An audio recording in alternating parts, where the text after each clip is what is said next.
Hello, Marathi mobile south India या माझ्या चॅनलमध्ये तुम्हा सर्वांचं स्वागत आहे. सकाळचे 4 वाजलेत आणि मी करते सडा रांगोळी, कारण आज आहे साऊथ इंडियन लोकांचा आडी हा सण इथे खूप मोठ्या प्रमाणात साजरा केला जातो.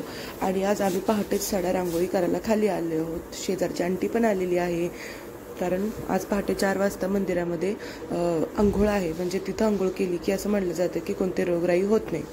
आता मी रांगोळी काढते. साऊथ इंडियामध्ये तुम्ही कुठं पण गेला तर तुम्ही बघू शकता की प्रत्येकाच्या दारात रांगोळी तुम्हाला दिसणारच.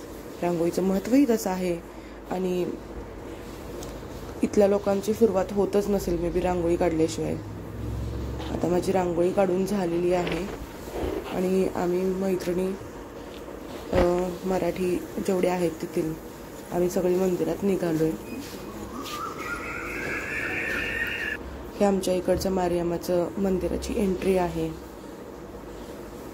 तिथं दररोज आम्ही 5 दिवस पाणी घालायला जात होतो. आडी हा सण जुलैच्या एंडिंगला ऑगस्टच्या स्टार्टिंग या मिडमध्ये असतो. 18 दिवसाचा हा त्यांचा सण असतो. त्यामुळे हा सण प्रामुख्याने कावेरी नदी किंवा अशा तिथल्या नदीच्या काठीवरती केला जातो, कारण मान्सूनची सुरुवात होताच नद्यांना चांगलं पाणी येऊन पूर येऊन पाण्यामधील जे जीवजंतू आहेत ते चांगले राहावेत यासाठी हा आडी सण मोठ्या प्रमाणात साजरा केला जातो. मारियामा ही हवामानाची देवता म्हणून ओळखली जाते. तुम्ही जे बघताय ते हे लोक स्वतःला असं टांगून घेतात, स्वतःच्या अंगामध्ये सळ्या खुपसवतात, तोंडामध्ये सळ्या खुपसून घेत असतात. असं करण्यात त्यांना आपल्याला बघताना वाटतं की किती त्रास होत असेल, परंतु त्यांना वाटतं की हे केल्याने ते त्यांच्या देवाशी समर्पित झालेले आहेत, देवाच्या जवळ गेलेले आहेत, देव त्यांचं म्हणणं ऐकत असेल.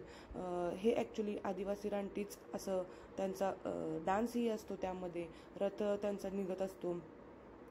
मारियामा ही हवामानाची देवी म्हणून ओळखली जाते. पार्वतीचंच दुसरं रूप म्हणून त्याला ओळखलं जातं.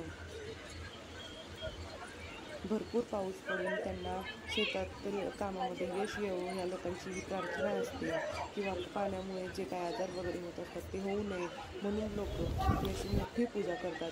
तामिळनाडूमध्ये हा सण मोठ्या प्रमाणात साजरा केला जातो. ही आडीची माहिती तुम्हाला आडी सणाची माहिती शॉर्टमध्ये मी दिलेली तुम्हाला कशी वाटली ती नक्की सांगा. ही माहिती मी गुगलवरून आणि येथील स्थानिक लोकांकडून घेतलेली आहे.